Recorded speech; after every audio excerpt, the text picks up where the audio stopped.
Well, welcome everybody to my weekly recap of the week ending December 7th. Last week, basically, so I'm a little bit behind doing this. And you can see almost correctly, sorry for the appearance. It's important to get the video out than getting the right hairstyle. So with no further ado, let me share the PowerPoint presentation, weekly recap of the week ending in December 12th. Was a good week because I was in San Diego, didn't see the airport. Well, wait, I saw the airport to transport some kids back and forward who were traveling to see each other on the California side. So I saw the airport 3 times actually, but I didn't fly. So good progress here. 3 webinars as mentioned. I'll present you the highlights, the main takeaways of them. First one was sponsored by Cornerstone. Thanks to all of the sponsors about unified talent management and talent technology, how that helps in general talent management, but HR systems in special. And the main message slide here was around unification, bringing everything to one at 8 different levels, which we discussed, 9 different levels actually, which we discussed during the webcast. Data centers matter a lot in terms of location, but also of speed search and in terms of data residency and data privacy rights, especially in HR. A single application regards of uptime, downtime, customizations, if needed, if possible in the SaaS world. Matter a lot, a single user administration, key for HR systems in general, that you're able to provision or take off a user after a termination event or change a role event easily. A single database, for obvious reasons, there should be only one version of the truth to see that information. Single set of APIs, you can imagine what havoc there is if you have multiple payroll interfaces and you try to run the same employee twice with different interfaces with slightly different code. So big no-do. Same thing for interfaces to export information. Right now in benefit enrollment periods, everybody knows in HR. Think of these interfaces being multiples. That's a tough thing to do. Ideally, you have one interface for all these things. And similar in reports, right? That's where all the things beneath get exposed if they're not really done well. Where you have contradictory reports, so definitely not the thing you want to do, you want to have. User interface, one way of doing things, not multiple things of doing things, which definitely will confuse the user, no question about that at all. And then access in the way of different channels of access, so consistent mobile user interface across platforms, ideally support of the most popular native platforms with iOS and Android, and then some mobile browser access for the other platforms employees might be bringing with the BOD things. The webcast is available on the Cornerstone website. Check it out there. Was a good event. And if you have no questions, yeah, take a look there. Next up was webinar with Telecorp about they're offering some intelligent ways of figuring out what changes happen on the SAP side, together with their CTO, Chris Truman. Was a good webinar using here to present my overall situation slide. I think we live in a very exciting time right now where technology capability succeeds or overpowers or is more capable than business practice.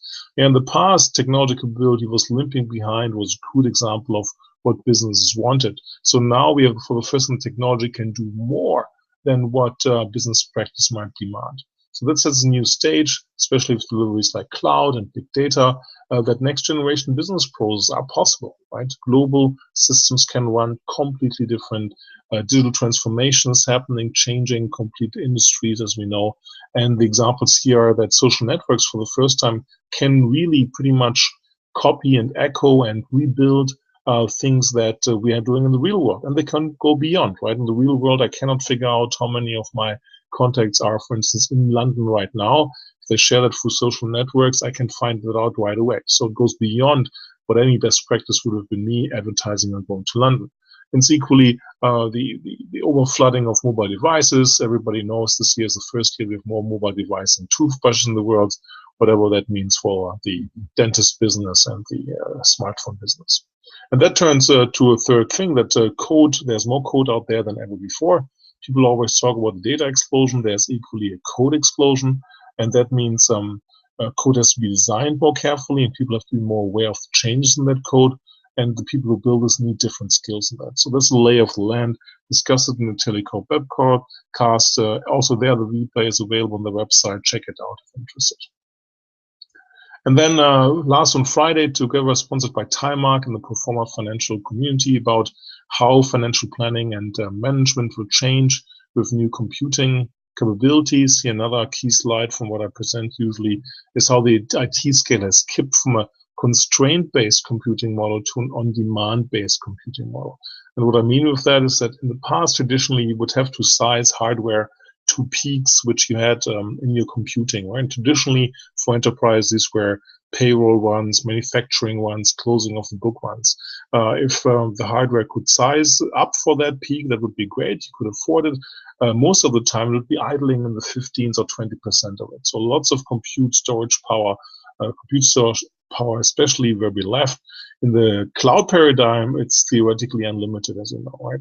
So no specific size theoretically has a limit, but practically you have unlimited storage and unlimited compute capability available for you.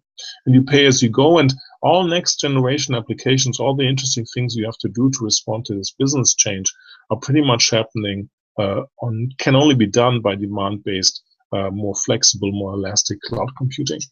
I think it's also on the Proforma community. I think you have to be a member or log in. Not sure about that, but check out the Proforma community if you're in financials. Very interesting webinar there. And then some briefings, highlights here. Caught up together with Ray with SAP's Ariba side. Talked to Tim Minahan, really interesting because of the recent acquisition with Concur, which now is official. Concur is now part of SAP.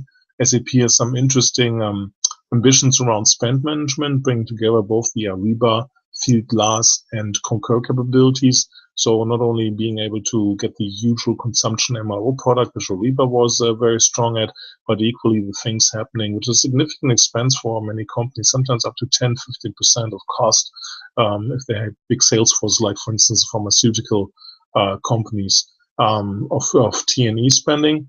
And then the good news is overall SAP's clearing house centralized on SANA, or around HANA, sorry, not SANA, but hopefully HANA is sane. Most tech stack unification to come in 2050.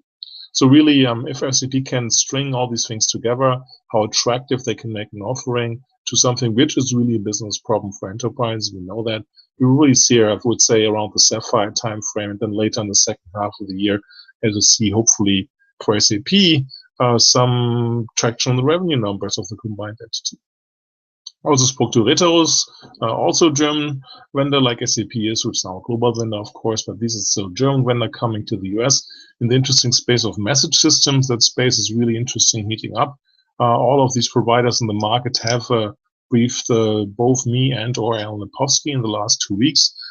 Looks like something's happening there. So as you know, these are not the classic email providers like Office and Google who are sliding out on that side, but these are the embedded system providers, the market leader being Message Systems here in the US, which send all the notifications you get, potentially like from a Facebook, from a eBay, from an Amazon, and so I'm not sure if Amazon uses them, but the embedded email solutions capabilities of these come from these guys. And all of these are interesting under pressure to move to the cloud.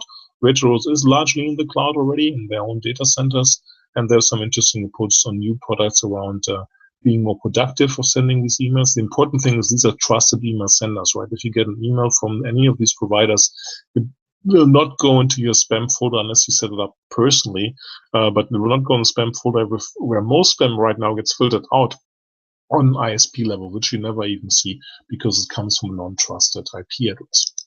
So definitely a vendor to consider if you're looking for embedded messaging. And related to messaging, I emailed a blog about it's time to reinvent email. In general, I was just unhappy with how I had to do emails, working email across my preferred, my used clients right now, which is Outlook for work and Yahoo for most of my private emails, use Gmail, but that's the mainly used ones. And I see like 5 things which are actually holding email back, right? So one size fits all approach. All users have to use the same kind of user interface. And actually the fascinating thing is that probably across the enterprise, email is the one application which is used by far the most. And we've seen the least innovation in this aspect, both from a usability and functionality perspective. So really a big puzzle. We all know IBM Verse has come out, so it's an interesting launch to solve that. I hope there's going to be more innovation with equally the Microsoft acquisition of Accomplice, which kind of like triggered this whole blog post. So one size fits all. Also from a user perspective, right? I need a different email client on a Monday morning where I might have 60, 100, 200 emails in my inbox, whereas on the weekend where I only have 3, 4. And the people who email me on the weekend, I want to have an expanded UI and see more of the emails, right? But the UI is generally different by technology, not the user need. Talked about this already. Simple things don't see much adoption. One of the reasons amongst the keyboard and multilingual capabilities, I'm one of the odd people using a BlackBerry smartphone, a BlackBerry Z10 and Z30 these days. But inside of the email, there's some things I haven't seen in iOS and Android and Windows Mobile yet, and that I use them much, but I use them a little bit. Like simple things like suggesting not one like Outlook does, but 2, 3, 4 most likely people you want to email.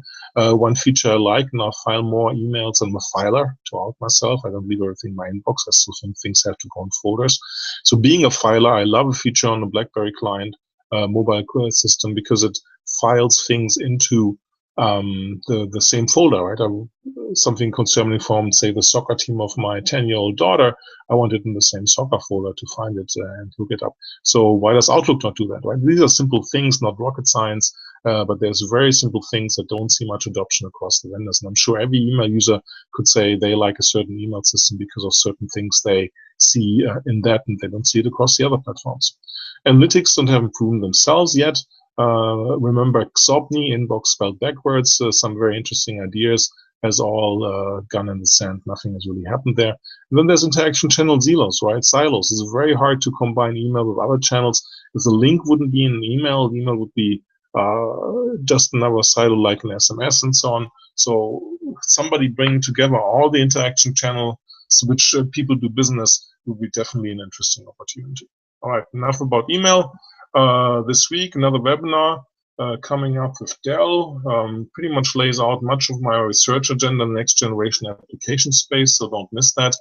And then I'm really fortunate that I'll be again grounded in San Diego, and not a bad place to be in December of any place or any year at any part, despite we having a lot of rain, which is badly needed. Quick fun stat on the side, the first 10 days of December, San Diego got more rain than the first 11 months, so we're really not used to the rain here.